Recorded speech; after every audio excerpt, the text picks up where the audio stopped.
আজকাল বাচ্চাদের হাতের দিকে তাকালেই দেখা যাবে নানা রঙের নানা কোম্পানির চিপসের প্যাকেট।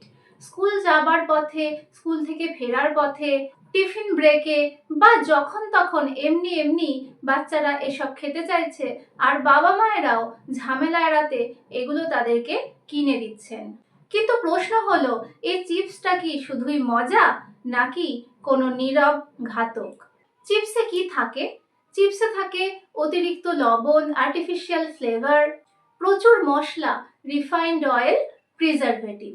এগুলো আপনার বাচ্চার শরীরে কোনো পুষ্টি যোগায় না, বরঞ্চ তাদেরকে অনেক ক্ষতির দিকে ঠেলে দেয়, যেগুলো আমি এখন বলবো।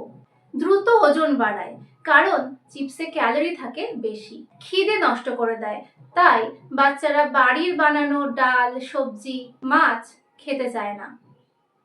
তাই দেখা দেয় পুষ্টির অভাব এবং পুষ্টি সংক্রান্ত আরো অনেক রোগ, হজমের সমস্যা, পেট ব্যথা, বমি ভাব, কোষ্ঠকাঠিন্য, এই সমস্ত সমস্যা যেগুলো বাচ্চাদের হওয়ার কথাই নয়, সেগুলো তাদের রোজকার সমস্যা হয়ে দাঁড়ায়। আর একটা গুরুত্বপূর্ণ কথা, মনোযোগ কমে যায়। রোজ চিপস খাওয়া কনসেন্ট্রেশন কমে যাওয়ার একটা বড় কারণ হতে পারে। বাবা মা কেন দিচ্ছেন? বাবা মা দিচ্ছেন বাচ্চা বায়না করছে বলে। আমরা ট্র্যাপড হয়ে গেছি। বড় বড় কোম্পানিগুলো বাচ্চাদের ব্রেনকে হ্যাক করে নিয়েছে। ওই সল্ট এবং ফ্লেভার তাদেরকে অ্যাডিক্টেড করে দিয়েছে। হ্যাঁ, ঠিকই শুনছেন, বাচ্চারা চিপসের প্রতি নেশাগ্রস্ত হয়ে পড়ছে। ওই বিশেষ টেস্ট সে প্রতিদিন খেতে চাইছে। এই নেশার যে সাইকেলের মধ্যে বাচ্চারা ঢুকে গেছে, সেখান থেকে বাবা মাকেই তাদেরকে বের করতে হবে।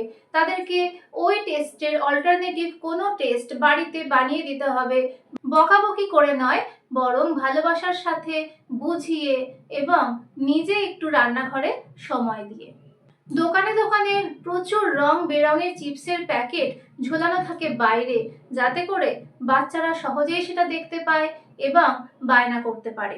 দামটাও নিতান্তই কম, তাই বাবা মা যারা এগুলো এতটা বোঝেন না, তারা চট করে কিনে দিতে পিছপা হন না।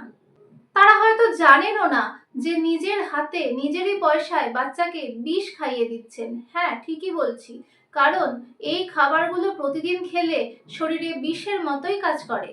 চিপস বাচ্চাদেরকে একবারে শেষ করে দেয় না, রোজ খেতে খেতে ধীরে ধীরে তাদেরকে নানা রোগের দিকে ঠেলে দেয়, যা তাদের ভবিষ্যতে অনেক সমস্যার সম্মুখীন হতে বাধ্য করে। তাই প্রথম কথা হলো, বাবা মাকে সচেতন হতে হবে। কম দাম হলেই সেটা বাচ্চাদের হাতে আমরা যখন তখন তুলে দিতে পারি না। এটা যে খারাপ খাবার, এটা যে অ্যাকচুয়ালি খাবারই নয়, সেটা বাচ্চাদেরকে বোঝানো দরকার।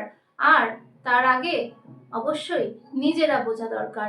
এরকম আরো নানা ব্যাপারে সচেতন হতে চাইলে সাবস্ক্রাইব করে রাখুন, আর এই ভিডিওটা যাদের ছোট ছোট বাচ্চা আছে তাদের সাথে শেয়ার করে দিতে ভুলবেন না।